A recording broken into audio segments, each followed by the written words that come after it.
l'entreprise automobile allemande Volkswagen a déclaré le 12 mars qu'elle était prête à envisager la construction d'équipements pour l'armée allemande dans le cadre des efforts de réarmement de l'Europe.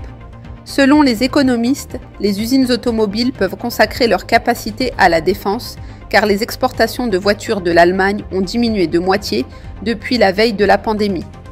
Pendant la Seconde Guerre mondiale, Volkswagen s'est orienté vers la fabrication de véhicules militaires et d'armement.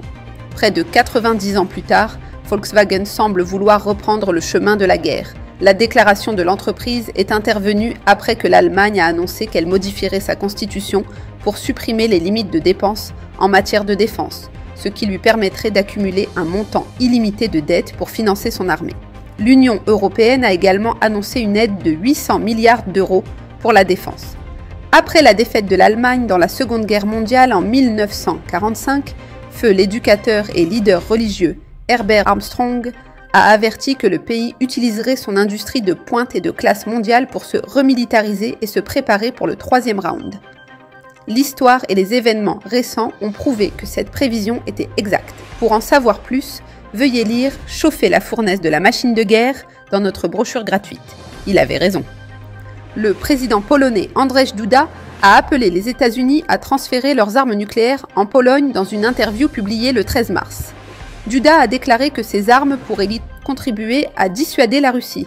Il a souligné comment la Russie a transféré des armes nucléaires au Bélarus en 2023 et qu'il faudrait des décennies à Varsovie pour se doter de son propre arsenal.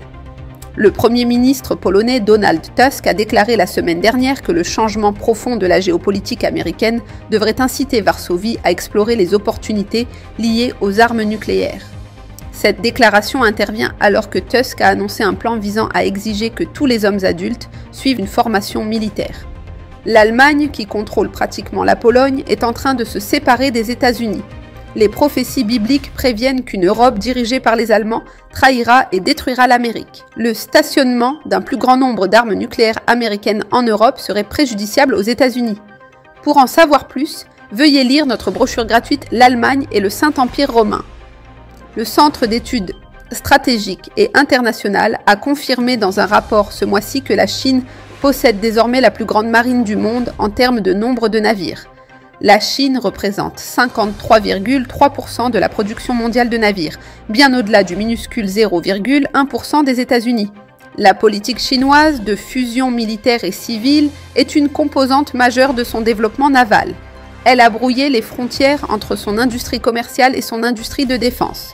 Cela permet à la marine d'utiliser l'infrastructure commerciale, l'innovation et l'investissement pour accroître rapidement sa puissance militaire. Chaque navire civil chinois est construit pour répondre aux spécifications militaires, étendant ainsi les capacités navales de la Chine bien au-delà des chiffres annoncés.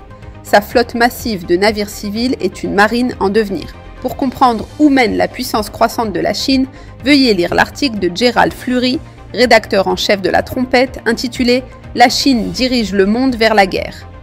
Pour en savoir plus sur l'actualité mondiale et son lien avec la prophétie biblique, visitez latrompette.fr.